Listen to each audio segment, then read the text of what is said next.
সাল্লাল্লাহু আলাইহি ওয়াসাল্লামের উপর আল্লাহুম্মা সাল্লি আলাইহি আল্লাহুম্মা বারিক আলাইহি। উসুলুস সালাসা অর্থাৎ তিনটি মূলনীতির দ্বিতীয় মূলনীতি হচ্ছে ইসলামের আল্লাহর দ্বীন সম্পর্কে জ্ঞান হাসিল করা। আল্লাহর দ্বীনের একটি বিষয় ছিল ইসলাম। ইসলামের 5টি স্তম্ভ। প্রথম স্তম্ভ যে সম্পর্কে বিস্তারিত আলোচনা গত সপ্তাহে হয়েছে, আল্লাহ পাকের একত্বের সাক্ষ্য প্রদান করা, অর্থাৎ লা ইলাহা ইল্লাল্লাহ সাক্ষ্য প্রদান করা এবং মুহাম্মদ সাল্লাল্লাহু আলাইহি ওয়াসাল্লাম আল্লাহর রাসূল এর সাক্ষ্য প্রদান করা। আল্লাহ পাকের সাক্ষ্য প্রদান, তার দলিল প্রমাণ এবং রাসূলুল্লাহ সাল্লাল্লাহু আলাইহি ওয়াসাল্লামের রিসালাতের সাক্ষ্য প্রদানের দলিল এবং রাসূলুল্লাহ সাল্লাল্লাহু আলাইহি ওয়াসাল্লামকে যে আপনি রাসূল হিসাবে গ্রহণ করলেন, শাহাদাত দিলেন, এর অর্থ এসব নিয়ে আলোচনা হয়েছে। নবী সাল্লাল্লাহু আলাইহি ওয়াসাল্লামের আনুগত্য করা, তিনি যা সংবাদ দিয়েছেন তা বিশ্বাস করা, তিনি যেসব কাজ কথা থেকে নিষেধ করেছেন তা থেকে বিরত থাকা এবং তার নিয়ে আসা পদ্ধতি মোতাবেক আল্লাহর ইবাদত বন্দেগী করা। তারপরে লেখক উল্লেখ করেছেন যে ইসলামের দ্বিতীয় স্তম্ভ হচ্ছে সালাহ এবং তৃতীয় স্তম্ভ হচ্ছে যাকাত, নামাজ, তারপরে যাকাত। নামাজ এবং যাকাতের ব্যাখ্যা এবং তার দলিল উল্লেখ করেছেন। বলছেন ওয়া দালিলুস সালাতি ওয়াজ যাকাত, নামাজ বা সালাত যে হচ্ছে ইসলামের দ্বিতীয় মূল স্তম্ভ এবং যাকাত হচ্ছে এই ইসলামের একটি গুরুত্বপূর্ণ স্তম্ভ, এসবের দলিল কি? ওয়া তাফসীরুত তাওহীদ এবং আল্লাহর একত্ব তাওহীদের ব্যাখ্যা। কাউলুহু তাআলা, মহান আল্লাহর এই বাণীতে এই তাওহীদের কথা, আল্লাহর একত্বের কথা এবং এই সালাত নামাজের কথা, যাকাতের কথা আল্লাহ পাক উল্লেখ করেছেন এবং একেই সুপ্রতিষ্ঠিত দিন বলে আখ্যায়িত করেছেন। আল্লাহ পাক ইরশাদ করেছেন সূরাতুল বাইয়িনার আয়াত নম্বর 5-এ, ওয়ামা উমিরু ইল্লা লিয়াবুদুল্লাহ মুখলিসিনা লাহুদ্দিন, তাদেরকে একমাত্র আদেশ করা হয়েছে, একমাত্র আদেশ করা হয়েছে। এটি হচ্ছে ভাব অর্থ। শাব্দিক অর্থ ওয়ামা উমিরু মানে তাদেরকে আদেশ করা হয়নি, ইল্লা কিন্তু একমাত্র, তার মানে একমাত্রই আদেশ করা হয়েছে। তুমি এই কাজ করতে পারবে না, তবে এটা করতে পারো, অর্থাৎ তুমি একমাত্র এই কাজটি করতে পারো। ওমা উমেরু ইল্লা লিয়াবুদুল্লাহ, তাদেরকে আদেশ করা হয়নি কিন্তু তাদেরকে একমাত্র আদেশ করা হয়েছে যে তারা আল্লাহ পাকের ইবাদত করবে, অর্থাৎ তারা শুধুমাত্র আদিষ্ট হয়েছে, তাদেরকে একমাত্র আদেশ করা হয়েছে আল্লাহ পাকের ইবাদত বন্দেগী, লিয়াবুদুল্লাহ মুখলিসিনা লাহুদ্দিন, এবং তার জন্য তাদের দ্বীনকে, তাদের আনুগত্যকে নিখুঁত নির্ভেজাল করে, নিখুঁত নির্ভেজাল করে, হনাফা এবং আল্লাহর দিকে ধাবিত হয়ে। হানিফের বহু বচন জমা হচ্ছে হনাফা। ইত্তাবি মিল্লাতা ইব্রাহিম হানিফা, ইব্রাহিম আলাইহিস সালামের আদর্শের অনুসরণ করো, যিনি ছিলেন হানিফ অর্থাৎ একমাত্র আল্লাহর দিকে ধাবিত। তো হনাফা আল্লাহ পাক, যখন ইব্রাহিম আলাইহিস সালাম হানিফ ছিলেন, একমাত্র আল্লাহর দিকে ধাবিত ছিলেন, তেমনি তোমরাও খালেস অন্তর নিয়ে আল্লাহর অনুগত হয়ে তোমরা আল্লাহর দিকে ধাবিত হয়ে ইবাদত বন্দেগী করো এবং এই ইবাদত বন্দেগীর বাস্তবায়িত হবে ওয়ায়ুকিমুস সালাহ, নামাজ কায়েমের মাধ্যমে। নামাজ কায়েম করতে হবে। নামাজ আল্লাহ পাক 5 ওয়াক্ত ফরজ করেছেন, সুতরাং 5 ওয়াক্ত নামাজ পড়ার নাম হচ্ছে নামাজ কায়েম করা। নামাজ আল্লাহ পাক ওয়াক্তে ফরজ করেছেন, প্রত্যেকটি নামাজের ওয়াক্ত রয়েছে, শুরু রয়েছে, শেষ রয়েছে, তার মধ্যে নামাজ কায়েম করাই হচ্ছে নামাজ কায়েম করা। নামাজের জন্য রাসূলুল্লাহ সাল্লাল্লাহু আলাইহি ওয়াসাল্লাম আদেশ আল্লাহ পাক কোরআনে কারীমে উল্লেখ করেছেন, ওয়ারকাউ মা'আর রাকিন, জামাত সহকারে পুরুষদের নামাজ পড়া। সুতরাং জামাত সহকারে নামাজ পড়া হচ্ছে নামাজ কায়েম করা। নামাজ কায়েম করার অন্তর্ভুক্ত হচ্ছে খুশু খুজু বিনয়ী হয়ে আন্তরিকতার সাথে নামাজ পড়া। সুতরাং সেইভাবে নামাজ পড়াই হচ্ছে নামাজ কায়েম করা। নামাজ যেইভাবে রাসূলুল্লাহ সাল্লাল্লাহু আলাইহি ওয়াসাল্লাম পড়েছেন, কায়েম করেছেন, যেই রকম শুরু থেকে শেষ পর্যন্ত নবী সাল্লাল্লাহু আলাইহি ওয়াসাল্লামের নামাজের বিবরণ ছিল, সেইভাবে নামাজ পড়াই হচ্ছে নামাজ কায়েম করা। এগুলি হচ্ছে নামাজ কায়েম করার বিভিন্ন দিক। যদি তার কোনো দিকে ত্রুটি থাকে তাহলে নামাজ অসম্পূর্ণ, নামাজের ত্রুটি। ওয়ায়ুকিমুস সালাহ, নামাজ কায়েম করবে। ওয়ায়ুতুজ যাকাতা, যাকাত প্রদান করবে। আল্লাহ পাক নামাজের সাথে যাকাতের কথা উল্লেখ করেছেন। তো লেখক ওয়া দালিলুস সালাহ ওয়াজ যাকাত, নামাজের দলিল এবং যাকাতের দলিল হিসাবে এই আয়াতকে পেশ করেছেন। ওয়া যালিকা দ্বীনুল কাইয়্যিমা, আর এটি হচ্ছে সুপ্রতিষ্ঠিত দিন। যেই দিনে রয়েছে তাওহীদ, লিয়াবুদুল্লাহ মুখলিসিনা লাহুদ্দিন, একমাত্র আল্লাহর ইবাদত বন্দেগী, সিজদা একমাত্র আল্লাহর, দোয়া একমাত্র আল্লাহর নিকটে, ফরিয়াদ একমাত্র আল্লাহকে, মহান উদ্ধারকারী গৌসুল আজম মনে করা একমাত্র আল্লাহকে, জিলানিকে নয়, গরিব নামাজ, গরিবের দাতা একমাত্র আল্লাহ, কোনো মানুষ নয়, সৃষ্টি নয়। এই হচ্ছে সুপ্রতিষ্ঠিত দিন। তাহলে কারো আকীদাতে যদি এরকম থাকে যে কোনো মহামানুষ এরকম আছে, কোনো বিশিষ্ট ব্যক্তি রয়েছে মুসলিমদের মধ্যে, মুসলিম উম্মতে, যারা মানুষকে বিপদ আপদে উদ্ধার করতে পারে, তাহলে তাদের দিন নেই, তাদের দিন কাইয়্যিমা নয়, সর্বনাশ তাদের দিন। মুখলিসিনা লাহুদ্দিন, এ হচ্ছে প্রথম বিষয়। দ্বিতীয় বিষয় হচ্ছে নামাজ কায়েম করা। তাওহীদের পরে হচ্ছে নামাজ, আর তারপরে হচ্ছে যাকাত। তারপরে লেখক উল্লেখ করেছেন যে ইসলামের যেহেতু চতুর্থ স্তম্ভ হচ্ছে কি, চতুর্থ স্তম্ভ 4 নম্বর রোজা, সিয়াম। বলছেন ওয়া দালিলুস সিয়াম, রোজার দলিল কাউলুহু তাআলা, মহান আল্লাহর বাণী, ইয়া আইয়ুহাল্লাযীনা আমানু কুতিবা আলাইকুমুস সিয়ামু কামা কুতিবা আলাল লাযীনা মিন ক্বাবলিকুম লাআল্লাকুম তাত্তাকুন। এখানে আরো জেনে রাখা দরকার যে যাকাত সম্পর্কে শুধু এই একটি আয়াত নয়, নামাজ এবং যাকাত সম্পর্কে 100-র কাছাকাছি আয়াত রয়েছে কোরআনে কারীমে, এবং বিভিন্ন সূরায় রয়েছে কোরআনে কারীমে নামাজ এবং যাকাতের কথা।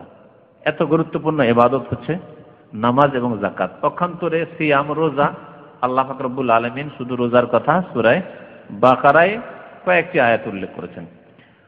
তো মহান আল্লাহর বাণী, ইয়া আইয়ুহাল্লাযীনা আমানু কুতিবা আলাইকুমুস সিয়াম, হে মুমিনগণ তোমাদের উপর রোজাকে বিধিবদ্ধ করা হয়েছে। কুতিবা মানে ফরিজা, ফরজ করা হয়েছে। কামা কুতিবা আলাল লাযীনা মিন ক্বাবলিকুম, যেমন তোমাদের পূর্বের জাতিদের উপর রোজাকে ফরজ করা হয়েছিল। লাআল্লাকুম তাত্তাকুন, যাতে করে তোমরা মুত্তাকি হতে পারো, সংযত হতে পারো, পাপ মুক্ত হতে পারো, সৎ কর্মশীল হতে পারো। তাকওয়া মানে বেঁচে থাকা, গুনাহ থেকে বেঁচে থাকার তোমাদের মধ্যে যোগ্যতা তৈরি হয়। রোজার মাধ্যমে, সিয়ামের মাধ্যমে মানুষ পাপ মুক্ত হবে, গুনাহ থেকে বেঁচে থাকবে, এর যোগ্যতা তৈরি হয়। কিন্তু এই যোগ্যতাকে নিজেই যদি নষ্ট করে তাহলে নিজে সর্বনাশ করলো। আজকে দেখেন, এই একটি সাধারণ উদাহরণ দিয়েই এটাকে বোঝাবার চেষ্টা করি যে যেসব লোকেরা সিগারেটে অভ্যস্ত ছিল, সিগারেট হারাম, ধূমপান হারাম, তামাক জাতীয় যে কোনো বস্তু হারাম, সে সিগারেটের আকারে হোক, আর বিড়ির আকারে হোক, আর গুলের আকারে হোক, আর জর্দার আকারে হোক, তামাক হোক, যাই কিছু হোক না কেন, তামাক পাতা থেকে যা কিছু তৈরি হচ্ছে তামাক হারাম। আর সেই তামাককে আবার আগুন দিয়ে জ্বালিয়ে সিগারেট, বিড়ির আকারে আরো বেশি মানে ক্ষতির কারণ। তো এসব হারাম। এই হারাম বস্তু থেকে রমজান মাসে একজন মুসলিম রোজাদার কিন্তু ধূমপান করে অথবা তামাক জর্দা ব্যবহার করে, সারাদিন বেঁচে থাকলো, সারাদিন সে তাকওয়া অবলম্বন করলো। কিসের স্বার্থে? রোজার স্বার্থে, যে আমার রোজা ঠিক রাখতে হবে। যেমন ভাত রুটি খেলো না, পানাহার করলো না, তেমন জর্দাও খেলো না, তামাক খেলো না, গুল ব্যবহার করলো না, খৈনি ব্যবহার করলো না, বিড়ি সিগারেট খেলো না, সারাদিন বেঁচে থাকলো। কিন্তু সন্ধ্যা হয়ে এক শ্রেণীর লোকেরা যেমন ইফতার হলো, তারপরে আবার এই হারাম খাওয়া শুরু করলো। আল্লাহর কিছু বান্দা এমনও আছে যে প্রত্যেক রমজানে তওবা করতে আছে। সারা রমজানটা যখন ছেড়ে থাকতে পারলাম, তো রাত্রে ছেড়ে থাকতে পারবো না, এবার রাত্রেও ছেড়ে রাখলো। 1 মাস দিনও ছেড়ে থাকলো, দিনে ছেড়ে রাখতে বাধ্য রোজার জন্য, রাত্রেও যদি হারাম থেকে বেঁচে থাকা ফরজ, তাই হারাম থেকে বেঁচে থাকলো। এইভাবে তার যে একটি খারাপ নেশা হয়ে গেছিল, যা তাকে পেরেশান করছিল, যা অশান্তি সৃষ্টি করছিল মানসিক বা শারীরিক দিক থেকে, তা থেকে আলহামদুলিল্লাহ 1 মাস পরে মুক্ত হয়ে গেছে। রোজা মাসের ফায়দা যে রোজার মাসের প্রশিক্ষণ, তরবিয়তের মাধ্যমে, ট্রেনিং এর মাধ্যমে সে এই হারাম মুক্ত হয়ে গেছে। লাআল্লাকুম তাত্তাকুন, সিগারেটের বদ অভ্যাস থেকে, জর্দার বদ অভ্যাস থেকে, পানের বদ অভ্যাস থেকে সে মুক্ত হয়ে গেছে। তো আল্লাহ পাক রব্বুল আলামিন রোজাকে বলেছেন তাকওয়ার উপায়। রোজা হচ্ছে তাকওয়ার উপায়। যে কোনো ইবাদত বন্দেগী হচ্ছে তাকওয়ার উপায়। ইন্নাস সালাতা তানহা আনিল ফাহশা ওয়াল মুনকার, নামাজ, রোজার আগে নামাজ। নামাজ যদি সত্যি নামাজের যেসব গুণাবলী রয়েছে সেসব গুণাবলী সহ যদি নামাজ আদায় করে, তো নামাজ অবশ্যই মানুষকে গুনাহ থেকে বিরত রাখবে, আল্লাহ পাক বলেছেন। আর গুনাহ থেকে বিরত থাকাই হচ্ছে তাকওয়া, গুনাহ থেকে বেঁচে থাকাই হচ্ছে তাকওয়া। তাকওয়ার আরেকটি দিক আছে, সেটা হচ্ছে আল্লাহর আযাব থেকে বাঁচা। তাকওয়ার শাব্দিক অর্থ যেখানে বেঁচে থাকা, তাহলে রোজা রাখলে তোমরা আল্লাহর আযাব থেকে বাঁচতে পারবে, রেহাই পাবে, আল্লাহ তার আযাব থেকে রক্ষা করবেন। জাহান্নাম থেকে রক্ষা করবেন, কবর আযাব থেকে রক্ষা করবেন। দুনিয়ার যেসব আযাব আল্লাহ পাকের আযাব ইলাহি নাযিল হয় দুনিয়া মানুষের উপর, শারীরিক, দৈহিক বিভিন্ন রোগের মতো আযাব, এরকম আল্লাহ পাক আসমানি দুর্যোগ, জমিনি দুর্যোগ, ভূমিকম্প, এইসব যে আযাব রয়েছে এসব মানুষের পাপের কারণে হয়, যে আল্লাহ পাক কোরআনে কারিমে বলেছেন বহু জায়গায়, সেসব থেকে বেঁচে থাকতে পারবে। আল্লাকুম তাত্তাকুন, তোমরা যদি আল্লাহর দিন প্রতিষ্ঠা করো, নামাজ কায়েম করো, যদি রোজা আদায় করো, তাহলে লাআল্লাকুম তাত্তাকুন, তোমরা আল্লাহর আযাব থেকে বাঁচতে পারবে। নবী করিম সাল্লাল্লাহু আলাইহি ওয়াসাল্লাম এজন্য বলেছেন রোজার ফজিলত সম্পর্কে, রোজা রাখলে জান্নাত পাবে। রোজাদারদের জন্য স্পেশাল ভিআইপি দরজা রয়েছে জান্নাতে, যার নাম হচ্ছে রায়্যান। তো এসব হাদিসও প্রমাণ করে যে একজন রোজাদার মানুষ রোজা যদি পাবন্দির সাথে রোজা রাখে এবং তার উপরন্ত বেশি বেশি নফল রোজা রাখে, তো ইনশাআল্লাহ তাআলা আল্লাহ পাক রব্বুল আলামিন তার অন্যান্য গুনাহ খাতা মাফ করবেন এবং জান্নাত দেবেন। ফরজ ওয়াজিব ঠিক রাখতে হবে। ওয়া দালিলুল হজ, পঞ্চম স্তম্ভ হচ্ছে হজ। হজের দলিল, হজের মাসলা মাসাইল, হজ সম্পর্কে আয়াত সূরা বাকারাতেও রয়েছে, সূরা হজে রয়েছে, আর কোন সূরায় রয়েছে বলতে পারেন? আলে ইমরান রয়েছে। তো একটি আয়াত লেখক এখানে উল্লেখ করেছেন, তা হচ্ছে সূরা আলে ইমরানের আয়াত। এই আয়াতটি সম্পর্কে অধিকাংশ তাফসীরকারগণের মত যে এই আয়াত দ্বারা আল্লাহ পাক হজ ফরজ করেছেন, সুতরাং সেই আয়াতটি উল্লেখ করেছেন। বাকি হজ সংক্রান্ত যেসব মাসলা মাসাইল রয়েছে তার আয়াত সূরা বাকারাতেও আছে, বেশ কয়েকটি আয়াত রয়েছে। সূরা হজে বেশ কিছু আয়াত রয়েছে হজ এবং কুরবানি সম্পর্কে। ওয়া দালিলুল হজ, হজ যে ইসলামের স্তম্ভ এবং হজ ফরজ তার দলিল কওলুহু তাআলা, মহান আল্লাহর বাণী। আল্লাহ পাক ইরশাদ করেছেন ওয়ালিল্লাহি আলান নাসি হিজ্জুল বাইতি মান ইসতাতা ইলাইহি সাবিলা। আল্লাহর জন্য হজ, কার জন্য? আল্লাহর জন্য। প্রথমে আল্লাহ পাক সাবধান করে দিয়েছেন, খবরদার হজ যাতে করে দুনিয়ার স্বার্থে না হয়, মানুষের জন্য না হয়, কোনো গরজে না হয়, আল্লাহর স্বার্থে। ওয়ালিল্লাহি আলান নাস, আল্লাহর জন্য হজ এটা।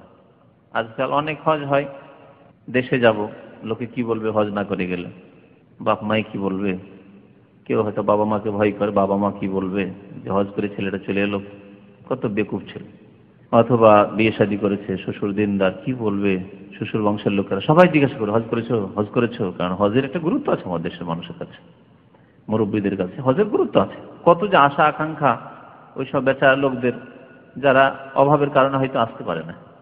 তো হজ কি একটা বড় ইবাদত হিসাবে তাদের অন্তরে এই শ্রদ্ধা এহতেরাম রয়েছে। আপনি এখানে এসে হজ করে যান না, হতভাগা, লোকজন সমালোচনা করবে। মানুষের সমালোচনা থেকে বাঁচার জন্য, ছি ছা থেকে বাঁচার জন্য হজ করলেন, তাহলে ওয়ালিল্লাহি হলেন। আবার আমার দেশে হজটা একটা টাইটেল, এটা একটা লেভেল। আলহাজ, যদি আলেম ওলামা হয়তো আলহাজ মাওলানা, গণ্যমান্য ব্যক্তি হয়তো আলহাজ, না হলে কমের পক্ষে হাজি সাহেব, অমুক হাজি। তো এই যে অমুক হাজি সাহেব অথবা আলহাজ লিখবে, এটা দিয়ে কিছু পার্থিব স্বার্থে হাসিল হবে, মান সম্মান, বিচার সালিসে নেতৃত্ব, গ্রাম্য বিচার সালিসে একটা ভালো স্থানে বসবেন, হাজি সাহেব এসছে এখন। তো এইরকম যদি থাকে তাহলে ওয়ালিল্লাহ হলো না। আল্লাহ পাক প্রথমখানে স্মরণ করে দিয়েছেন ওয়ালিল্লাহ, হজ আল্লাহর জন্য। এছাড়াও দুনিয়ার বহু গরজ থাকতে পারে, পার্থিব গরজ। আল্লাহ পাক অন্তরের মালিক, দুনিয়ার বহু গরজ মানুষের অন্তরে থাকতে পারে। অনেক সময় এখানে কিছু গরজ আছে, হজ করা ওই রকম ইমান নেই, কিন্তু কফিল বলছে যে যাও হজ করে এসো, ভালো মানুষ, বা কেউ টাকা দিয়ে যাও তুমি হজ করে এসো, তোমাকে আমি হজ করাবো, দুনিয়ার গরজ। হজ যে আল্লাহ পাক ফরজ করেছেন, আপনি অন্তরের খুশি সাথে হজ করছেন। আপনি কি খুশি আপনার এই হজে যে আল্লাহ পাক আমাকে পঞ্চম ফরজ আদায় করার তৌফিক দিয়েছেন। আলহামদুলিল্লাহ, তাওহীদ আমার মধ্যে রয়েছে, প্রথম ফরজ, প্রথম রুকুন রয়েছে, 5 ওয়াক্ত নামাজও কায়েম করি, আলহামদুলিল্লাহ। টাকা পয়সা যে অল্প স্বল্প আছে তাতে যাকাতও দিই, রোজাও রাখি, আর জীবনে এখনো হজ করার সুযোগ হয়নি, আল্লাহ পাক নসিব করেছে। কি খুশি! এই পঞ্চম ইসলামের খুঁটি দিয়ে আপনি খুঁটি পূর্ণ করলেন ঘরে, না ওই খুশি নেই আপনার, বাধ্য করছে। এই জন্য হজ। এক লোক নারীর ফিতনাতে লিপ্ত ছিল, ওকে ওর ভাইয়েরা খুব পয়সাওয়ালা মানুষ, বলছে একে হজ করিয়ে দিই, মক্কা মদিনা গেলে হয়তো এই নারী ফিতনা থেকে মুক্ত হবে। বিবাহিত লোক, তারপরে নারী ফিতনা নিমজ্জিত, সত্য ঘটনা বলছি। হজে পাঠালো, আমার সাথে দেখা, হজে আসবে না, ওর ভাইয়েরা জবরদস্তি হজে পাঠাবে। যাই পাঠালো, আমাকে বলছে যে আমাকে হজে পাঠিয়ে এরা মনে করছে যে আমাকে ওই মহিলা থেকে আমাকে দূরে করে দেবে। অসম্ভব, অসম্ভব, আমি ছাড়তে পারি না। হজে এসে নাজার টেলিফোন করে, আউযুবিল্লাহ। তারপরে বলছে যে আমি আমার যে কোনো স্বার্থে ওর সাথে আমার সম্পর্ক থাকতে হবে। আউযুবিল্লাহ, কিভাবে শয়তান ঈমানকে নষ্ট করে ফেলেছে, কিভাবে শয়তান গ্রাস করে নিয়েছে। তো এগুলি ওয়ালিল্লাহ না, পয়সা দিল পাঠিয়ে দিল, চাপ সৃষ্টি করলো পাঠিয়ে দিল হজে, হজে গেলে যাও, হজে গেলে তুমি ভালো হবে।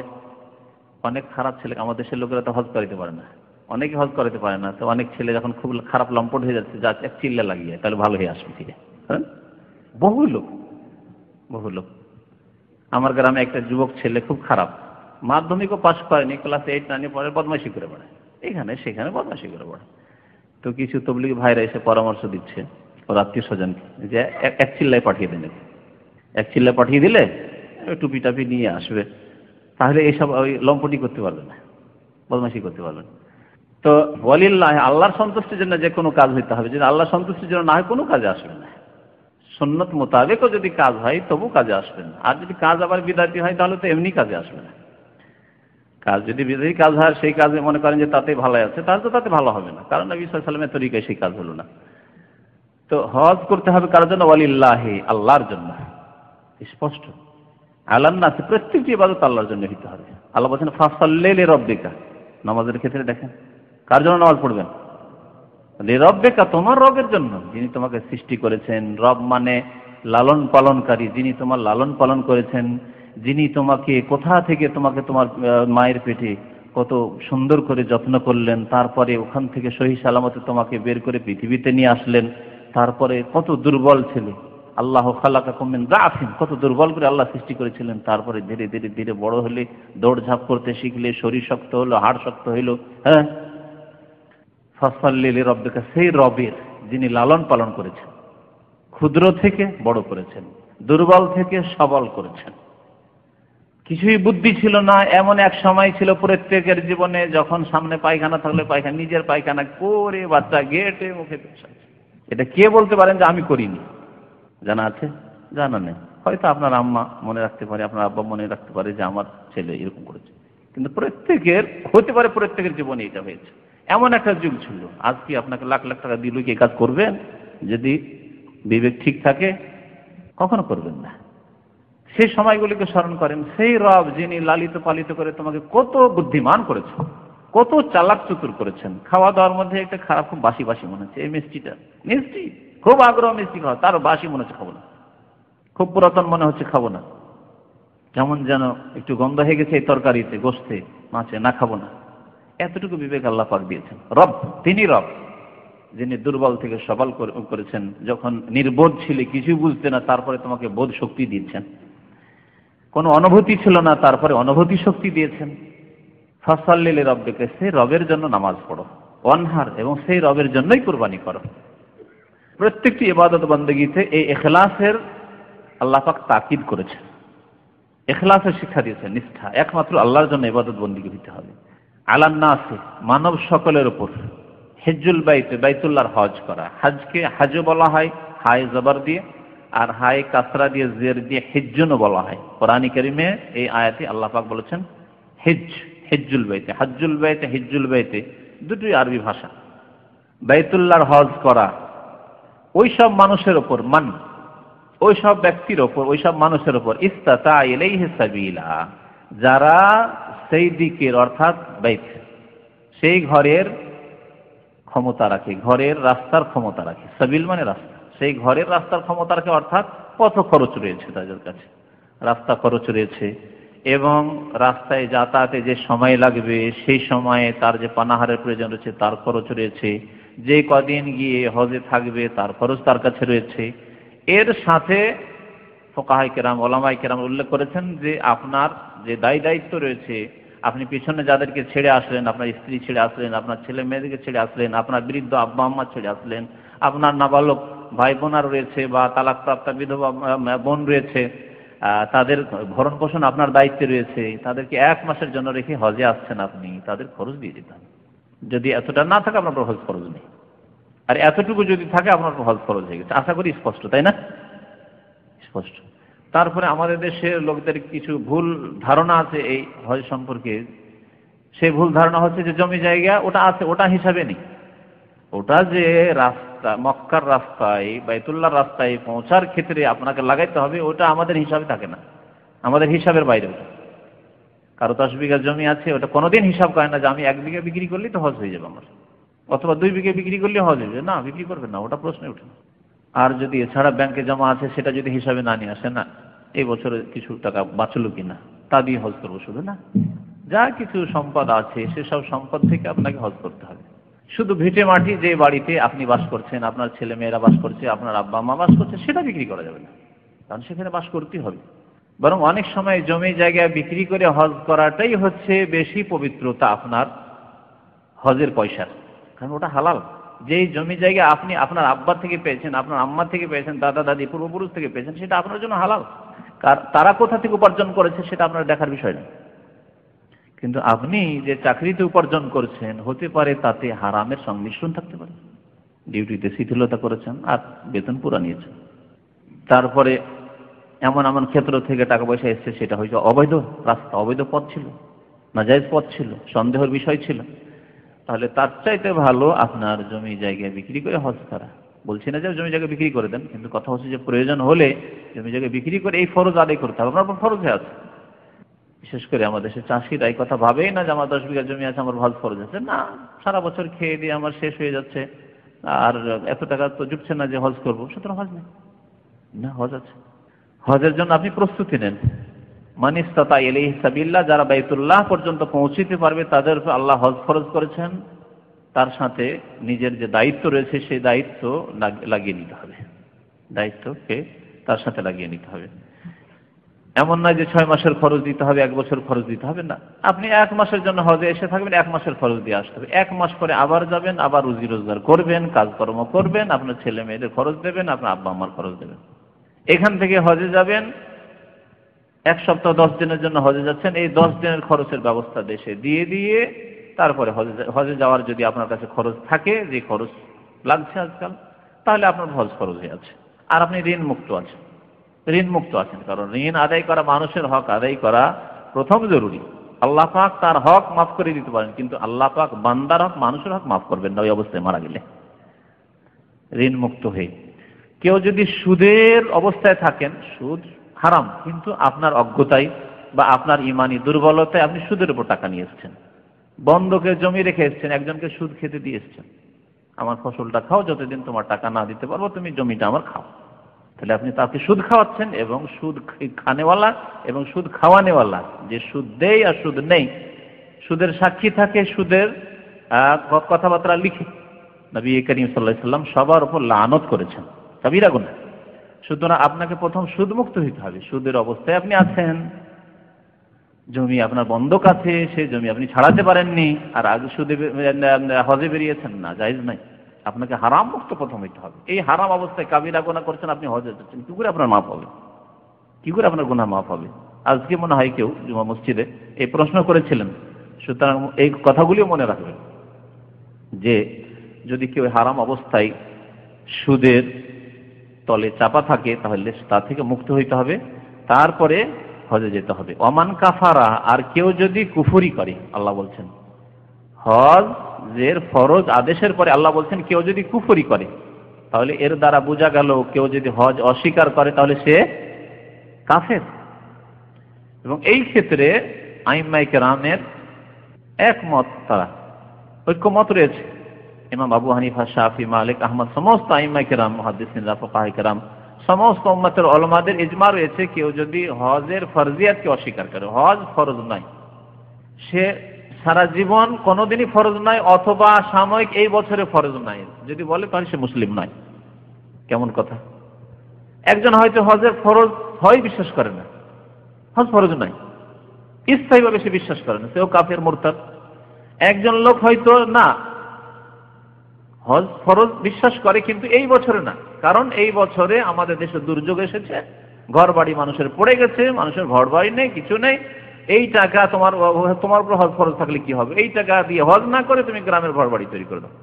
না, মুসলিমদের সাহায্য করা, নেকির কাজ, ভালো কাজ অনেক সময় ফরজ ওয়াজিব, কিন্তু তার চাইতে বড় ফরজ আপনার ব্যক্তি ফরজ হচ্ছে হজ আদায় করা, বাইতুল্লাহর হজ আদায় করা, এটি হচ্ছে ফরজে আইন। আর উম্মতে মুসলিমার সাহায্য সহযোগিতা করা হচ্ছে ফরজে কিফায়া। আপনাকে যেমন সাহায্য করতে আপনার গ্রামবাসী, আপনার গ্রামে আরো কিছু সচ্ছল লোকেরা রয়েছে, বা আপনার দেশে আরো সচ্ছল লোকেরা রয়েছে, নেতৃস্থানীয় ব্যক্তি এরা রয়েছে, তাদের উপর ফরজ হয়ে আছে ফরজে কিফায়া। সবাই মিলে কিছু কিছু দান করে এদের ঘর বাড়ি তৈরি করেন, কিন্তু ঘোষণা করে যে না এবার হজ ফরজ নেই, এবছর বাংলাদেশের লোক হজ ফরজ নেই, ভারতের লোক এবার হজ ফরজ নেই, এবারে কোরবানি না, এবার কোরবানি নাই, কারণ কোরবানি দিয়ে এত টাকা লস করে লাভ কি, এবারে মানুষের উপকার করেন, ঘর বাড়ি তৈরি করেন, বা এবার বিশেষ কোনো প্রকল্প হাতে নেন আর এবারে ওই কাজগুলি সারেন না, জায়েজ নাই, এটি হচ্ছে কুফরি। সেই বছরে হজের ফরজ হওয়াকে যেন সে অস্বীকার করলো। অমান কাফারাতে আল্লাহ পাক বলেছেন, যে ব্যক্তি কুফরি করলো অর্থাৎ হজ অস্বীকার করলে কাফের হয়ে যায়। ফাইনাল্লাহ গানিয়ুন আনিল আলামিন, তাহলে সে জেনে রাখুক যে নিঃসন্দেহে আল্লাহ পাক সারা বিশ্ব জাহান থেকে অমুখাপেক্ষী, বিশ্ব জাহানের কারো মুখাপেক্ষী তিনি নন। গানি মানে যিনি অভাব মুক্ত, যিনি কারো মহতাজ মুখাপেক্ষী নন, হচ্ছে গানি।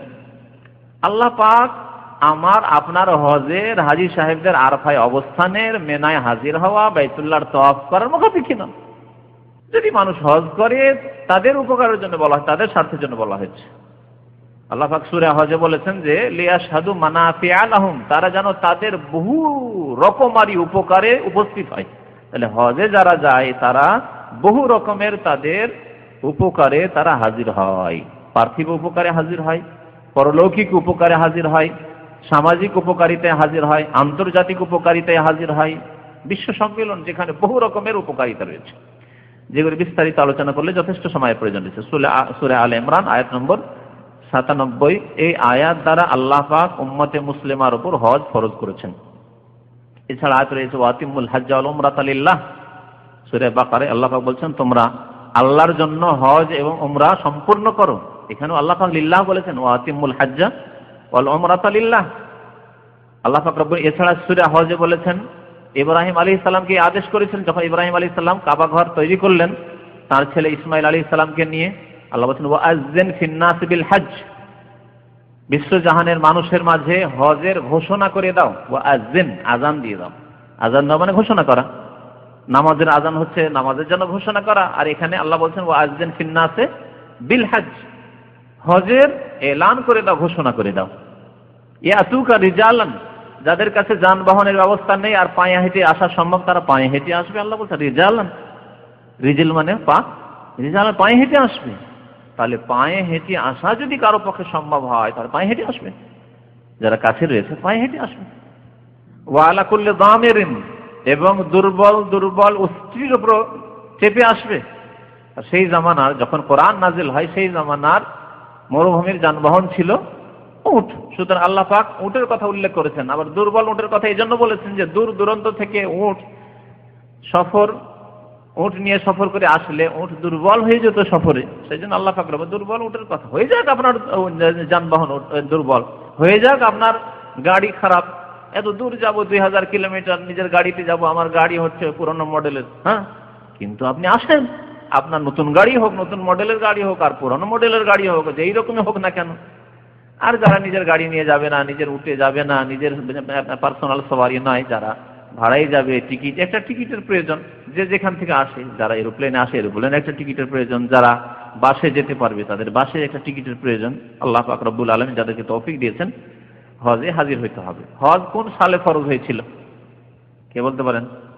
হ্যাঁ, গত শুক্রবার এশা পরে বলা হয়েছে।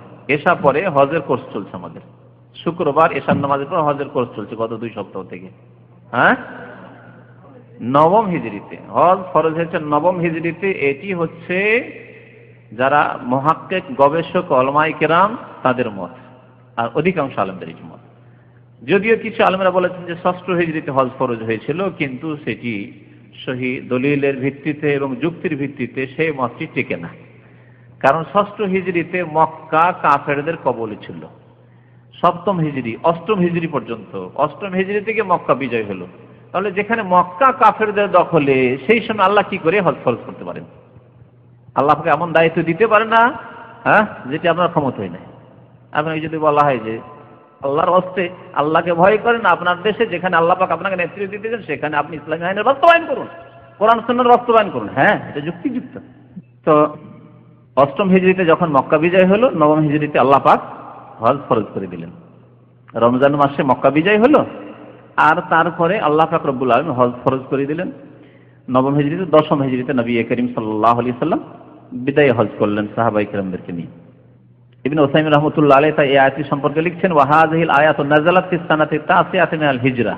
যে হজের আয়াতটি বললাম, প্রথম আয়াতটি, ওয়ালিল্লাহি আলান নাসি হিজ্জুল বাইতি মান ইসতাতা ইলাইহি সাবিলা, এই আয়াতটি হিজরতের নবম বছরে অর্থাৎ নবম হিজরিতে আয়াতটি নাযিল হয়েছে। ওয়াবিহা কানাত ফরিজাতুল হজ, আর এই আয়াত দিয়ে হজ কি আল্লাহ ফরজ করেছেন।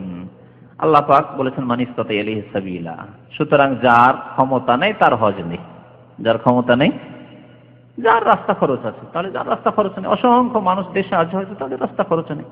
আপনার ব্যক্তি মালিকানা আছে, আপনার মাশাআল্লাহ যোগ্যতা আছে, আপনার ছেলে তো এখন ব্যক্তি মালিকানা নেই, নিজের কোনো কাজকর্ম নেই, স্কুল কলেজ ইউনিভার্সিটিতে পড়াশোনা করে, সেও বাবার হোটেলে খায় দেয়, তার ব্যক্তি মালিকানা নেই, সুতরাং তার উপর হজ ফরজ নেই। তাকে তার বাবা যদি করিয়ে দেয় তার ইহসান করলো, কিন্তু তার উপর হজ ফরজ নেই। এরকম আপনার স্ত্রী আছে, আপনার স্ত্রী ব্যক্তিগত যদি মালিকানায় কিছু না থাকে, ধন সম্পদ জমি জায়গা না থাকে, তাহলে আপনার ধন সম্পদ নিয়ে আপনার স্ত্রীর হজ ফরজ নেই। মানিস্তাতা, যার কাছে রাস্তা খরচ আছে। এগুলি ভুল ধারণা দূর করার উদ্দেশ্যে বলা হচ্ছে। কারণ আমাদের দেশে অনেকে মনে করে হজ তার 10 বছর আগে ফরজ আছে, না আরো 10 বছর থাকি, তাই আরো টাকা পয়সা কিছু একসাথে জমা করি দিয়ে স্বামী স্ত্রী হজ করবো। 10 বছর আপনি কেন বিলম্ব করবেন? আপনার উপর ফরজ আছে, আপনার স্ত্রীর উপর কখনো ফরজ নেই। আজও ফরজ নেই, 10 বছর পর হয়তো ফরজ হবে না, কারণ তার ব্যক্তিগত কোনো ধন সম্পদ নেই। কি করে এই নিশ্চয়তা দিচ্ছেন যে 10 বছর আরো বেঁচে থাকবেন, তারপরে বেশ কিছু টাকা পয়সা হলে স্বামী স্ত্রী দুজনে গিয়ে হজ করে আসবে? 10 বছর বেঁচে থাকবেন আপনি? আল্লাহর কাছে কি জবাবদেহি করবেন? ফরজ তরক করে মরবেন আপনি। আল মারতাবাতুস সানিয়া, লেখক বলেছেন দ্বীনের 3টি স্তর আছে। বলেছিলেন না দ্বীনের কয়টি স্তর আছে? 3টি। প্রথম স্তর হচ্ছে প্রথম স্তর ইসলাম। আর ইসলামের কয়টি স্তম্ভ? 5টি। 5টি স্তম্ভের শেষ হচ্ছে হজ। তাহলে ঠিকভাবে আলোচনা শেষ হয়ে গেছে, হজের আলোচনা শেষ হল। দ্বিতীয় স্তর কি বলেছিলেন? ঈমান। তৃতীয় স্তর ইহসান। এখন ঈমান সম্পর্কে লেখক বলছেন ঈমানের অনেকগুলি শাখা আছে। ঈমানের শাখা প্রশাখা আছে। যেমন একটি গাছ হলে গাছের একটা কাণ্ড আছে, কাণ্ডটা উঠলো, কাণ্ডটার পরে অনেকগুলি ডাল আছে, শাখা প্রশাখা আছে। আবার একটি ডাল থেকে বিভিন্ন ছোট ছোট শাখা প্রশাখা বেরিয়েছে। তো ঈমানের ওই রকমই অনেকগুলি শাখা প্রশাখা আছে, আর সবগুলি সমান সমান নয়। যেমন একটি গাছের ডাল সবগুলি একই রকম মোটা নয়, কতগুলি মোটা আছে, কতগুলি আবার চিকন আছে, কতগুলি মধ্যম আছে, ঠিক না? ঠিক তেমন ঈমানের যে বিভিন্ন শাখা প্রশাখাগুলি আছে একরকম নয় সবগুলি। ওয়াহুয়া বিজউন ওয়া সাবউনা শুবাতান, ঈমানের 70-এর অধিক শাখা রয়েছে। বিজউন শব্দটি আরবিতে 3 থেকে নিয়ে 9 পর্যন্ত বলা হয়। ওর সাধারণত অনুবাদকরা করে 70-এর অধিক। অধিক মানে 1-2 নয়, সর্বনিম্ন 3 থেকে শুরু করে 9 পর্যন্ত, তাহলে কমপক্ষে 73টি শাখা রয়েছে। এই শাখাগুলির সর্বোচ্চ শাখা বা সবচেয়ে মোটা শাখা, একটি গাছের সবচেয়ে মোটা ডাল বা মোটা শাখা। তো ঈমানের সর্বোচ্চ শাখা হচ্ছে কওলু লা ইলাহা ইল্লাল্লাহ। লা ইলাহা ইল্লাল্লাহ অন্তরের বিশ্বাসের সাথে বলা, অন্তর থেকে বলা, জবান থেকে বলা, জবান থেকে বলা ইসলামের অঙ্গ। সুতরাং ঈমানের যখন আলোচনা চলছে, আর ঈমানের সম্পর্ক আগে বলেছি হৃদয়ের সাথে, কলবের সাথে। সুতরাং লা ইলাহা ইল্লাল্লাহ অন্তর থেকে বিশ্বাস করা প্রথম ঈমানের সবচাইতে কি মোটা শাখা, সবচাইতে গুরুত্বপূর্ণ শাখা। এই শাখা যদি না থাকে তো অন্য অন্য শাখা থেকে লাভ নেই, বা থাকতেই পারে না। যেমন একটি গাছের মূল একটি ডাল গিয়েছে ওপরের দিকে, ওটা যদি না থাকে, গাছের লতা পাতাগুলি খুব সুন্দর, ডাল ফাংড়ি খুব সুন্দর, আর গাছের পাতাগুলি খুব সুন্দর সবুজ হয়ে রয়েছে, ভুল কথা। আসলটাই নেই। আমাদের দেশে ঝড় হয়, সুতরাং এটা বেশি বুঝাতে হবে না। ঝড়ের সময় দেখা গেল যে ওপরে যে মূল ডালটা ছিল সেটাই ভেঙে পড়ে গেছে, আর চারিদিকে অল্প স্বল্প কিছু ডাল আছে, 2-4টা ডাল আছে, কিন্তু দুর্বল ডালগুলি আছে, শাখাগুলি আছে, আর আসল যেটা শাখা ছিল সেটাই ভেঙে গেছে। তাহলে কেউ কি বলতে পারবে যে এই গাছটা খুব সুন্দর হয়ে আছে? না, গাছের আসল সৌন্দর্যই শেষ হয়ে গেছে, বরং গাছই শেষ হয়ে গেছে। যার মূল ডালই শেষ হয়ে গেছে, গাছে আছেই বা কি? তো তো ঈমানের আলাহ সর্বোচ্চ শাখা হচ্ছে কওলু লা ইলাহা ইল্লাল্লাহ, আল্লাহ ছাড়া কেউ সত্য মাবুদ নেই, এই কথা বলা। কওল অনেক সময় অন্তরের কথাকে বলা হয়, আমরা নিজের ভাষাতে বলি এটি আমার মনের কথা ভাই, বুঝলি না? মানে ফুটে বলতে পারছেন না হয়তো কোনো চাপে বা কোনো ভয়ে বা কোনো উদ্দেশ্যে, অনেক কথা, সব কথা বলা যায় না, সব কথা সব জায়গায় বলা যায় না। এই কথাগুলি জ্ঞানী গুণীরা সবাই জানে, তাই না? সব কথা সবাকে বলা যায় না, সব কথা সব জায়গায় বলা যায় না। বলছেন যে এটি আমার মনের কথা, কারো পক্ষ থেকে শুনে নিলেন, কল্পনা জল্পনা চলছে, মিটিং চলছে, আলাপ আলোচনা চলছে, একজন একটা প্রস্তাব তুলল, ভাই এটাই আমার মনের কথা ছিল, বলেননি ফুটে। তাহলে বোঝা যাচ্ছে যে কোনো কথা জবানে বলার আগে সেই কথা মনে গাঁথে বা মনে হয় যে এই কথা হলে ভালো, এটি হওয়া উচিত বা এটাই ঠিক। এই জন্য আহলে সুন্নাত ওয়াল জামাতের উলামায়ে কেরাম, মুহাদ্দিসিনে কেরাম, বিশেষ করে সহিহ বুখারী যদি পড়েন, বাংলায় অনুবাদ হয়ে গেছে কিতাবুল ঈমান, ঈমানের অধ্যায় দেখবেন আল ঈমান কাওলুন ওয়া আমালুন। ইমাম বুখারী রাহমাতুল্লাহ কি বলেছেন? আল ঈমানু কাওলুন ওয়া আমালুন, ঈমান হচ্ছে কথার নাম আর কাজের নাম। ঈমান হচ্ছে কথার নাম কাজের নাম। যদি বাহ্যিক বুঝেন যে কথার নাম কাজের নাম, আর বাহ্যিক কথা মানে জবান দিয়ে কথা বলা, জিহ্বা দিয়ে, আর আমল মানে অঙ্গ প্রত্যঙ্গ, কর্মের নাম অঙ্গ প্রত্যঙ্গ দিয়ে, তাহলে আসলটাই তো নেই। তাহলে ওনার সংজ্ঞা কি ভুল? বাহ্যিক যদি এইভাবে বুঝেন তাহলে ওনার সংজ্ঞা ভুল। শুধু কথাই বললেন লা ইলাহা ইল্লাল্লাহ, আর অঙ্গ প্রত্যঙ্গ দিয়ে আমল করলেন, নামাজ রোজা করছেন, অন্তরে যদি বিশ্বাস না থাকে মুমিন, এরই নাম তো মুনাফিক। মুনাফিকরা কি বলতে এসে, ইযা জাআকাল মুনাফিকুনা ক্বালু নাশহাদু ইন্নাকা লা রাসূলুল্লাহ, এসে বলতো লা ইলাহা ইল্লাল্লাহ মুহাম্মাদুর রাসূলুল্লাহ, আশহাদু আন্না লা ইলাহা ইল্লাল্লাহ ওয়া আন্নাকা মুহাম্মাদুর রাসূলুল্লাহ, ইয়া রাসূলুল্লাহ আপনি হচ্ছেন মুহাম্মদ যিনি আল্লাহর রাসূল। ইযা জাআকাল মুনাফিকুনা ক্বালু নাশহাদু ইন্নাকা লা রাসূলুল্লাহ। তাদের যে গ্রামারের, ব্যাকরণের তাকিদ সহ অকাট্য করে তারা বলতেন। কিভাবে বলতেন? তাফসীর কারগণ এগুলি উল্লেখ করেছেন। নাশহাদু, আমরা সাক্ষী দিচ্ছি। প্রথম কথা সাক্ষী দিচ্ছি, এই কথাই হচ্ছে সত্য কথা, সত্য কথা আমি বলছি না, আমি সাক্ষী দিচ্ছি। আর কি? ইন্নাকা, নিশ্চয়ই, লা রাসূলুল্লাহ, অবশ্যই, লা মানে অবশ্যই, নিশ্চয়, নিশ্চয়, অবশ্যই আপনি আল্লাহর রাসূল। কত তাগিদের সাথে তাগিদ। আল্লাহ পাক এত তাগিদ করে মুনাফিকরা বলা সত্ত্বেও আল্লাহ পাক কি বলছেন তাদের জবাবে? ওয়াল্লাহু ইয়ালামু ইন্নাকা লা রাসূলু, আল্লাহ জানেন অবশ্যই যে আপনি আল্লাহর রাসূল। আল্লাহু ইয়াশহাদ, সে আল্লাহই সাক্ষ্য প্রদান করছেন, আল্লাহ সাক্ষী দিচ্ছেন কি? ইন্নাল মুনাফিকিনা লাকাযিবুন, মুনাফিকরা অবশ্যই মিথ্যুক। ইন্নাল মুনাফিকিনা লাকাযিবুন, ওরা যেমন তাকিদ দিয়েছিল, লামও লাগিয়েছিল তাকিদ, আর ইন্নার তাকিদ লাগিয়েছিল। আল্লাহ বলছেন ইন্নাল মুনাফিকিনা লাকাযিবুন, মুনাফিকরা অবশ্যই অবশ্যই এরা মিথ্যুক। কথাটা তো সত্য ছিল মুনাফিকদের, কিন্তু যেহেতু অন্তরস্থল থেকে বলেনি, অন্তরে তাদের এটা ছিল না, সেই জন্য আল্লাহ পাক তাদেরকে মিথ্যুক বলে আখ্যায়িত করেছেন। তাহলে যেই কথা বলছেন তার উপর বিশ্বাস করে যদি না বলেন, সেটা যদি আপনার অন্তরে না থাকে, শুধু মুখে কাউকে খুশি করার জন্য বলছেন, তাহলে আপনি মিথ্যুক, যদিও কথা সত্য।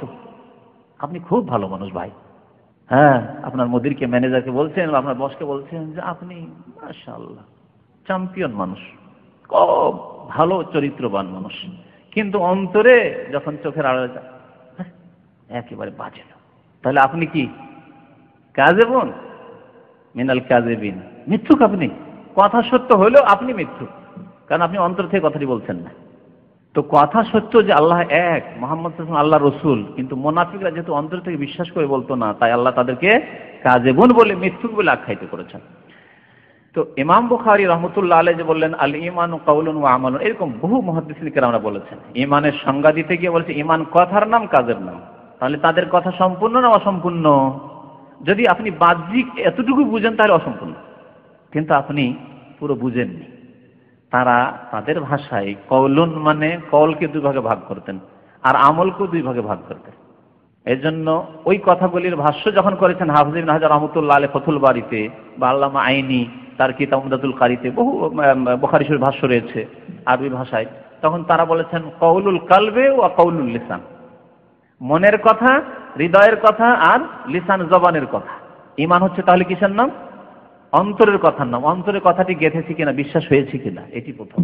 তারপরে সেটি জবান দিয়ে উচ্চারিত হয়েছে কিনা, দুই। তারপরে সেটি কাজে পরিণত হয়েছে কিনা, এই তিনটির সমষ্টির নাম হচ্ছে ঈমান। যে তিনটি না থাকে তাহলে ঈমান নেই। যেমন একটা লোকের অন্তরে বিশ্বাস নাই, কিন্তু কথায় বলছে আমি কলমাটা পড়িনি। কেউ হয়তো একটু লোভ টোভ দিয়েছে, তুমি ইসলাম কবুল করলে কিছু টাকা পয়সা পাবে, হ্যাঁ, অথবা দুনিয়ার স্বার্থ হয়েছে কিছু, অথবা যায় একটু মক্কা ভিজিট করে আসি, এই পাসপোর্ট ছাড়া তো যাওয়া যাবে না, হ্যাঁ, এই লা ইলাহা ইল্লাল্লাহ পাসপোর্ট ছাড়া তো যাওয়া যাবে না, এই ভিসা লাগবে, এই পাসপোর্ট লাগবে, সুতরাং পড়ে নিল। তাহলে সে হচ্ছে মুনাফিক, অন্তরে বিশ্বাস নেই। আচ্ছা, অন্তরে বিশ্বাস আছে কিন্তু মুখে উচ্চারণ করলো না। যেমন অনেক হিন্দু আছে আমাদের দেশে। গত কয়েক বছর আগে এখানে একজন খ্রিস্টান আসতো, যেমন সে আপনার সাথে আসতো, তাই না? আসতো, অন্তর থেকে এত বিশ্বাস ইসলামের সত্যতার উপর যে ওনাকে, উনি সামনে সাক্ষী আছেন, ওনাকে বলতো যে, আর অনেক মুসলিমদেরকে বলতো, সে অমুসলিম খ্রিস্টান, কিন্তু সে বলতো দাল্লা সানাইয়ের দিকে থাকতো না, সে বলতো আশেপাশের মুসলিম ভাইদেরকে বলতো যে তোমরা ইসলাম সেন্টারে যাও না কেন, এত গুরুত্বপূর্ণ কথা হয় ওখানে, এত সুন্দর দিন শিখা হয়, সেখানে যাও না কেন। সে খ্রিস্টান হয়ে তার বিশ্বাস সেই তো বলতো, লোকজনকে উৎসাহিত করতো, কিন্তু তাকে আল্লাহ পাক তৌফিক দেয়নি জবান থেকে উচ্চারণ করার। তাহলে অন্তরে বিশ্বাস ছিল যে ইসলাম সত্য, কিন্তু আশহাদু আল্লা ইলাহা ইল্লাল্লাহ ওয়া আশহাদু আন্না মুহাম্মাদান রাসূলুল্লাহ এই কথা বলার তৌফিক হয়নি, বলেনি। সুতরাং তাকে মুসলিম বলবেন? মুসলিম নয়। গত সপ্তাহে মনে আমি বলেছিলাম যে রোম সাম্রাজ্যের রাজার কথা, সে অন্তর থেকে বিশ্বাস করেছিল, কিন্তু মুখে উচ্চারণ ভয়ে করেনি যে রাজত্ব চলে যাবে, আমাকে এরা মেরে দিবে, এই ভয়ে করেনি। সে কি মুসলিম? না, মুসলিম নয়। আচ্ছা, দুটি আছে, অন্তরে বিশ্বাসও আছে আর জবানে উচ্চারণ করে লা ইলাহা ইল্লাল্লাহ মুহাম্মাদুর রাসূলুল্লাহ, সকাল বিকাল পড়ছেন, কিন্তু ভাই 5 ওয়াক্ত নামাজ পড়েন? ভাই ওইটাই পারি না। হ্যাঁ, বাকি সবই পারি, নামাজটা পড়তে পারি না ভাই, দোয়া করি হুজুর, দোয়া করি।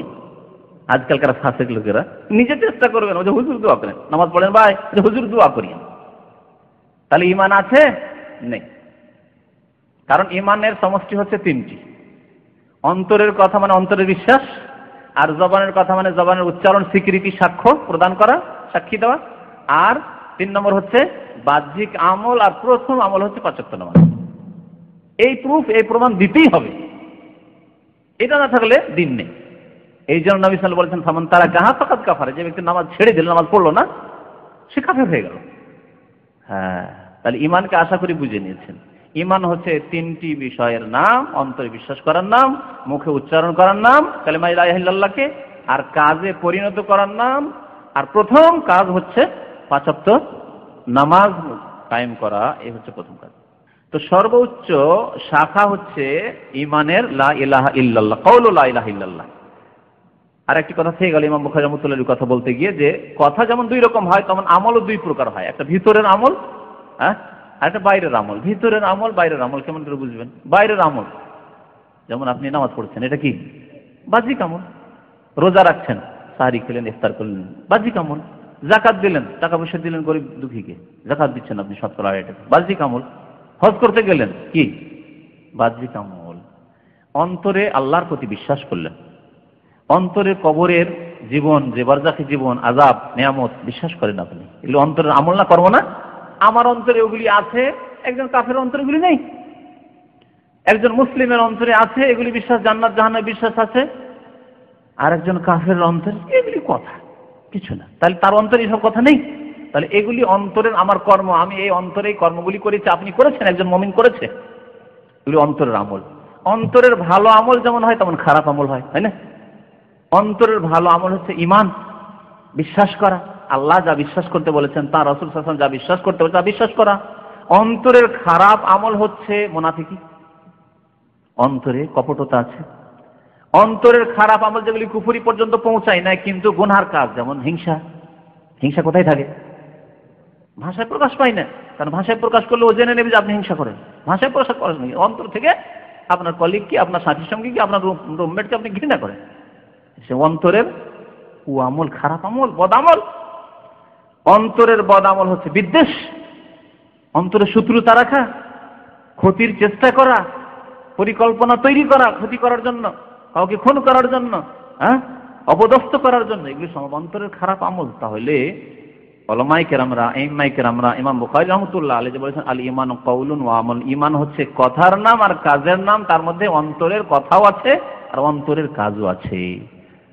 কথা যেমন 2 রকম হয়, অন্তরের কথা হয় আর জবানেরও কথা হয়, তেমনি আমলও বাহ্যিক হয় আর হৃদয়ের আমল, কলবের আমলও হয়। ও আদনাহা, সর্বনিম্ন শাখা হচ্ছে, একবারে সর্বনিম্ন শাখা।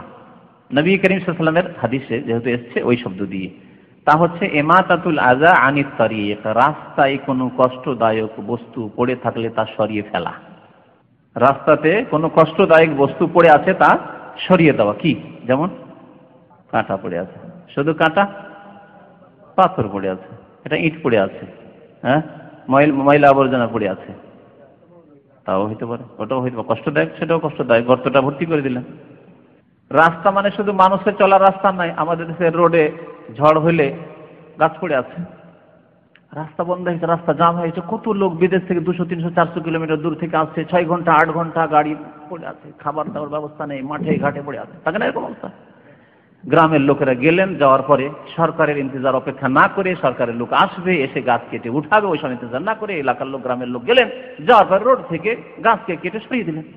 ইমাতাতুল আযা আনিত তারিক সাদাকা, কত লোকের উপর সাদকা করলেন।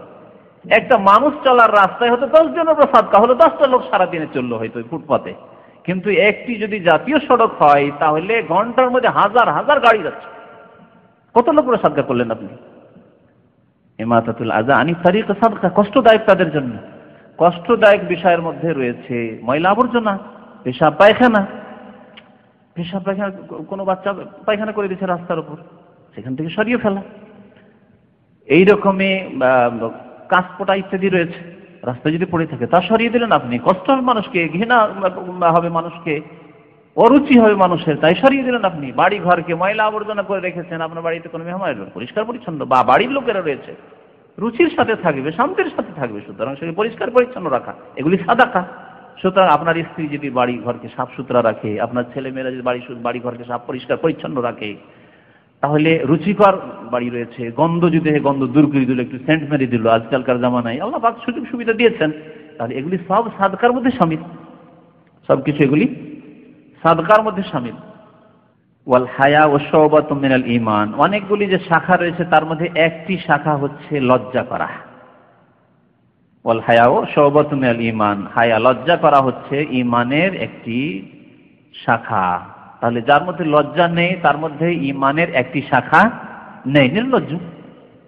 লজ্জার মধ্যে হচ্ছে মহিলাদের পর্দা করা, মহিলাদের পর্দা করা, যে চেহারা খুলে বেড়ায় তার তো লজ্জা নেই। তার উপরে যদি কেউ মাথা খুলে বেড়ায় তার আরো লজ্জা নেই। কেউ যদি পেট পিট খুলে ব্লাউজ পরে আর শাড়ি পরে রাস্তাঘাটে ঘুরে তার আরো লজ্জা নেই। পুরুষদের লজ্জা হচ্ছে যে যতটুকু আল্লাহ পাক ঢাকতে বলেছেন, কমের পক্ষে নাভি থেকে শুরু হাঁটু পর্যন্ত ঢাকা, আর হাফ প্যান্ট পরে বাজারে বাজারে ঘুরে বেড়াচ্ছে, হাফ প্যান্ট পরে নিজের দরজার বাইরে, গেটের বাইরে বেরিয়ে আসছে, বাস করে। এক শ্রেণীর লোকের আজকাল, ফিলিপাইনিদেরকে খুব বেশি দেখা যাচ্ছে আজকাল। ফিলিপাইনি কি বলবেন, আরবরাই ফাঁসে করা শুরু করেছে, তো অন্যরা তো করতেই পারে, ওটা আফসোসের কথা আছে। এগুলি হচ্ছে নির্লজ্জতা, ইমানের অভাব, ইমানের অভাব। আপনি আপনার ঘরে যেখানে আপনি একাই আছেন, অথবা আপনার এমন ব্যক্তিরা আছেন তাদের সঙ্গে অসুবিধা, আপনার স্ত্রী আছে শুধু, সেখানে আপনি হাফ প্যান্ট পরে থাকেন, নয় জাঙ্গিয়া পরে থাকেন, তারপর সেখানে লজ্জা। নবী সাল্লাল্লাহু আলাইহি ওয়াসাল্লাম বলেছেন যে আল্লাহ পাককে বেশি লজ্জা করা উচিত, আল্লাহর ফেরেশতাগণ রয়েছেন তাদেরকে লজ্জা করা উচিত। তাহলে এগুলি হচ্ছে অধিক লজ্জার বিষয়, যদিও ফরজ ওয়াজিব নয় হয়তো এই ক্ষেত্রে, কিন্তু বাড়ির বাইরে আপনি গেটের বাইরে বেরিয়ে চলে আসছেন হাফ প্যান্ট পরে, হ্যাঁ, সিঁড়িতে বেরিয়ে চলে আসছেন হাফ প্যান্ট পরে, হ্যাঁ, গেঞ্জি পরে, আপনি বাজারে একটা গেঞ্জি পরে একটা হাফ প্যান্ট পরে আপনি বাজারে ঘুরতে চলে আসছেন। অধিক লজ্জা যেটা হয়তো ফরজ ওয়াজিব না, সেটা হচ্ছে গায়ে একটা গেঞ্জি রাখা, খালি গায়ে আপনি আশেপাশের লোকেরা আসছে সিঁড়ি দিয়ে খালি গায়ে বেরিয়ে যাচ্ছেন আপনি বাইরে, যদিও জরুরি বিষয় না, কিন্তু নবী করিম সাল্লাল্লাহু আলাইহি ওয়াসাল্লাম এইরকম খালি গায়ে কখনো হইতেন না। ওয়াল হায়া শুবাতুম মিনাল ঈমান, এছাড়া আরো বহু হায়া, লজ্জা মানুষকে পাপ থেকে বাঁচায়। যে ব্যক্তি লজ্জাশীল হবে সে কি একটা মহিলা চেহারা খুলে যাচ্ছে তার দিকে তাকাতে পারবে? আল হায়া শুবাতুম মিনাল ঈমান, এটি হচ্ছে ঈমানের অংশ, ঈমানের শাখা।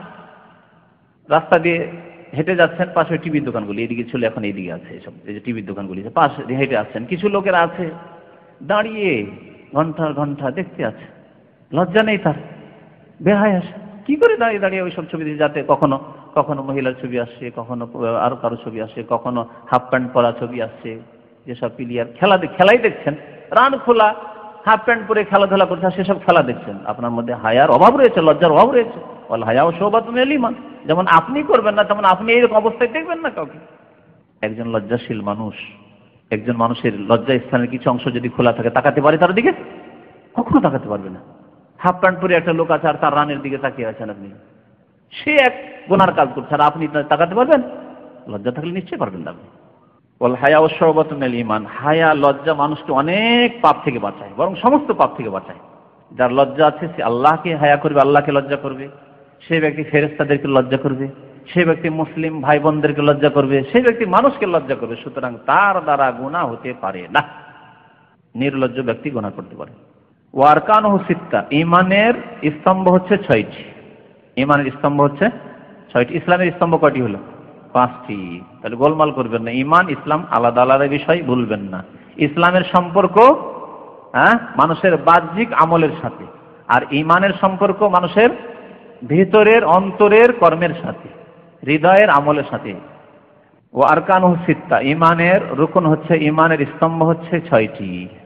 তা হচ্ছে আনতুমিনা বিল্লাহি ওয়া মালাইকাতিহি ওয়া কুতুবিহি ওয়া রুসুলিহি ওয়াল ইয়াউমিল আখিরি ওয়াল কদরি খাইরিহি ওয়া শাররিহি।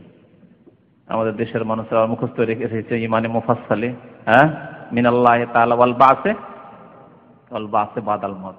অর্থটা বোঝা, ওয়াল বাসে বাদাল মত মানে মরার পরে পুনরুত্থান।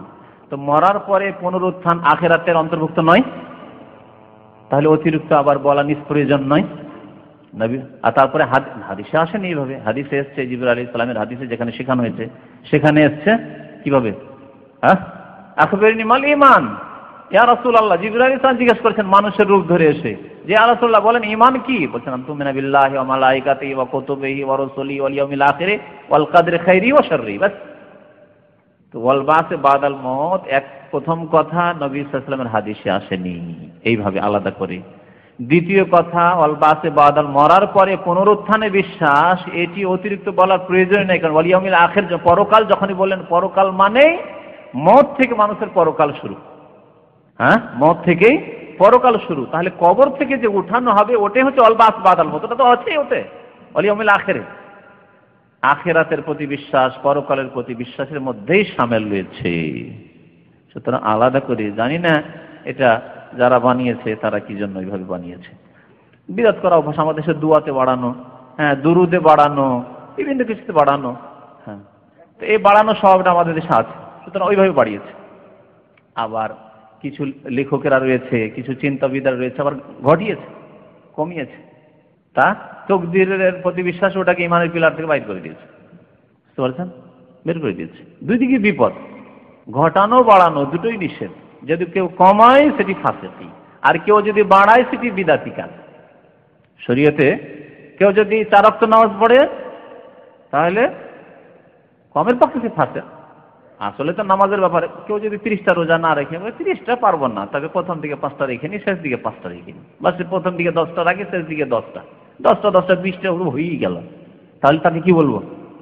কম আলো সেজন্য ফাসিক। আর কেউ যদি বলে যে না 29টা রোজা আমি রাখছি না, আমি ঈদের দিনে রোজা রাখবো, 30টা পুরা করবোই, তাহলে সে কি? বিদআতি। ঈদের দিনে রোজা রাখা হারাম। তারপরে 30-এর বেশি রোজা রাখা যায় না, ফরজ বলে। ফরজ আল্লাহ পাক 29 অথবা 30 করেছেন, যেমন চাঁদ হবে তেমন। তাহলে বাড়াইলেও বিপদ আর কমালেও বিপদ। বাড়ালেও জাহান্নামে যেতে হবে আর কমালেও জাহান্নামে যেতে হবে। কুল্লু মুহদাসাতিন বিদআহ ওয়া কুল্লু বিদআতিন দালালা ওয়া কুল্লু দালালাতিন ফিন্নার। তাহলে বাড়াইলে বিদআত করলেও জাহান্নামে যেতে হবে আর কমালেও জাহান্নামে যেতে হবে। এই জন্য যেই সাহাবীকে রাসূলুল্লাহ সাল্লাল্লাহু আলাইহি ওয়াসাল্লাম জান্নাতের সুসংবাদ দিয়েছেন, তিনি কি বলেছিলেন? বেদুইন, বেদুইন। কিন্তু এসে বলছে ওয়াল্লাহি, আল্লাহর কসম করে বলছি ইয়া রাসূলুল্লাহ আজিদু আলা হাযা ওয়ালা আনকুসু, আপনি যা বললেন তাতে বাড়াবো না আর কমাবো না। তখন নবী করিম সাল্লাল্লাহু আলাইহি ওয়াসাল্লাম বলছেন মান সাররাহু আইয়ানজুরা ইলা রাজুলিন মিন আহলি জান্নাতি ফালইয়ানজুর ইলা হাযা, কেউ যদি দুনিয়াতে জান্নাতি লোক দেখতে চায় তো এই লোকটিকে দেখে নাকি। বেদুইন যা যাবর তবুও জান্নাতি সে, কারণ সে বলছে আমি কমাবো না বাড়াবো না, আল্লাহ এবং রাসূলের আদেশ আদেশ। 5 ওয়াক্ত নামাজ কেউ যদি বলে 6 ওয়াক্ত করো, আমার 5 ওয়াক্ত দিয়ে হয় না কাজ, গুনাহগার। যারা কাজায়ে উমরি করে, কেন? বিদআতি তারা। এই জন্য বিদআতি যে কাজায়ে উমরি ইসলামে নেই। যে 10 বছর 20 বছর ধরে নামাজ পড়েননি, 40 বছর বয়সে তওবার খেয়াল হলো, সেজন্য আচ্ছা 15 বছর বয়সে সাবালক হয়েছি, 15 থেকে নিয়ে 40 কত বছর হয়? 25 বছর। তাহলে সুতরাং আগামী 25 বছর প্রত্যেক নামাজ ডবল ডবল। এটা হচ্ছে কাজায়ে উমরি বিদআতিদের। প্রত্যেক নামাজ ডবল, জোহরে 4 4 8, আসর 4 4 8, মাগরিব 3 3 6, আবার এশা 4 4 8, ফজর 2 2 4। মানে এটা ফরজ, সুন্নত নয়। সুন্নত তো আছে, আলাদা আছে, ওটা তো আছে কোন জায়গায়। এই কাজায়ে উমরি কেন বিদাত? এই জন্যই বিদাত যে আল্লাহ করতে বলেননি, রাসূল সাল্লাল্লাহু আলাইহি ওয়াসাল্লাম করতে বলেননি, আর তারা নিজের খেয়াল খুশি বাড়িয়ে দিল। কমানো চলবে না, বাড়ানো চলবে না, যেভাবে আল্লাহ করতে বলেছে সেভাবে। তাহলে অতীতে যা হয়েছে ভুল ত্রুটি, ওর ঘাটতি কি করে পূরণ করবেন? ঘাটতি পূরণের তরিকা হচ্ছে তওবা করেন, জীবনটা ভালো করেন, আর বেশি বেশি সুন্নত নফল নামাজ পড়েন, তাহাজ্জুদ পড়েন, ইশরাক পড়েন, সালাতুদ দুহা পড়েন। সুন্নতগুলি যে দিন রাতের 12 রাকাত আছে কখনো আপনি ছাড়িয়েন না, ঘাটতি করিয়েন না। এইভাবে ইনশাআল্লাহ তাআলা দেখা যাবে যে বেশ কিছু দিনে আল্লাহ পাক আপনার তওবার মাধ্যমে আর বেশ কিছু নফল নামাজের মাধ্যমে আপনার ফরজের ঘাটতিগুলি পূরণ করে দেবেন। ইন্নাল্লাহা ইয়াগফিরুয যুনুবা জামিআ, আল্লাহ সমস্ত গুনাহ মাফ করতে পারেন। ইন্নাহু হুয়াল গফুরুর রহিম। ওয়া সাল্লাল্লাহু আলা নবিয়িনা মুহাম্মদ ওয়া আলা আলিহি ওয়া